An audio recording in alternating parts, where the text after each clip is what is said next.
For almost 80 years, every microwave oven on Earth has worked the exact same way. Blast food with 2.45 gigahertz radiation, make the water molecules inside vibrate violently, and hope the heat spreads evenly before the outside overcooks and the middle stays cold. It's the reason your leftovers come out with a scalding rim and a frozen center. It's the reason soup explodes. It's a technology that hasn't fundamentally changed since Percy Spencer accidentally melted a chocolate bar in his pocket in 1945. But in food science, labs, and industrial processing plants across China, a different kind of electromagnetic wave has quietly been doing the same basic job, heating food from the inside, in a way that solves almost every problem the microwave never fixed. It's not science fiction, and it's not new physics. It's decades-old technology that China's food industry has been pouring research funding into for exactly the reasons that matter to that country right now. So is this actually the end of the microwave? To answer that, honestly, you first need to understand what's actually wrong with the appliance sitting on your counter. Microwaves have always had an honesty problem. They don't really heat your food the way most people imagine. They fire electromagnetic energy at a frequency that specifically excites water molecules, making them spin and generate friction, which produces heat. That sounds precise. In practice, it's chaotic. Because a microwave operates at a relatively high frequency, 2.45 gigahertz. The energy only penetrates a couple of centimeters into most foods before it's absorbed. Anything thicker than that has to rely on heat slowly conducting inward from the outer layer, the same way a stove does, just with an uneven head start. Combine that with food that has irregular shapes, mixed textures, or uneven moisture content, and you get exactly the result everyone already knows. Hot spots, cold spots, soggy edges, rubbery centers, and reheated leftovers that taste like a compromise. It's fast. It's convenient. It has never actually been precise. For most home cooking, that trade-off has been acceptable for 8 decades. But scale that same problem up to an industrial food processing line, where a factory needs to pasteurize, thaw, or dry thousands of tons of food a day with guaranteed uniform temperatures for food safety reasons, and mostly even heating stops being good enough. That's the exact problem a different, older technology was built to solve. Radio frequency heating, RF heating, works on a similar underlying principle to a microwave. It's dielectric heating, meaning it excites molecules inside the food to generate heat internally rather than cooking from the outside in. The difference is the frequency.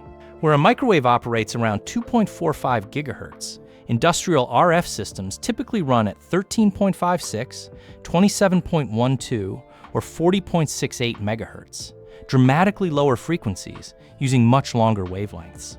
That single difference changes everything about how the energy behaves.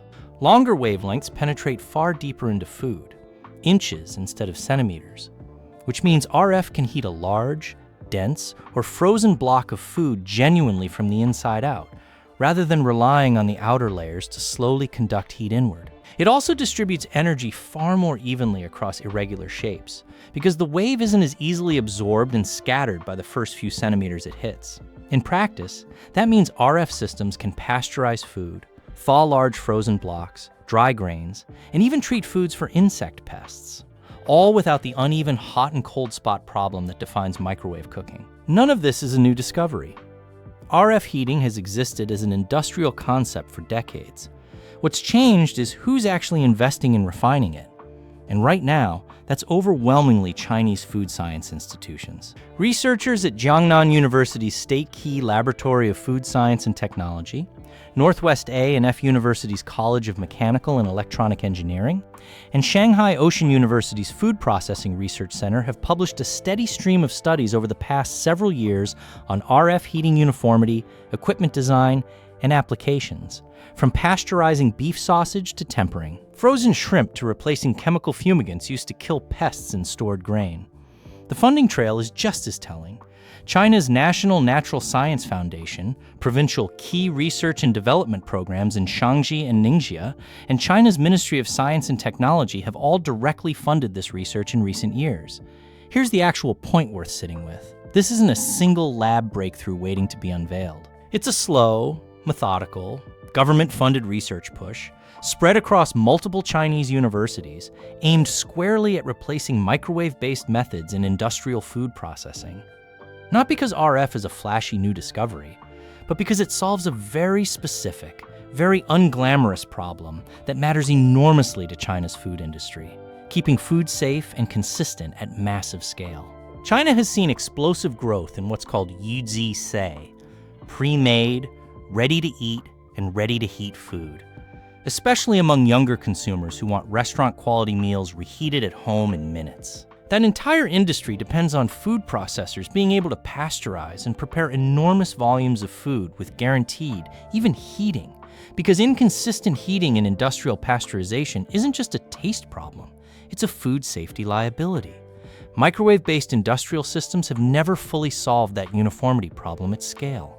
RF systems, according to the growing body of Chinese research, largely have. RF heating's advantages read like a direct answer key to everything wrong with a home microwave. Deeper penetration means no more frozen centers.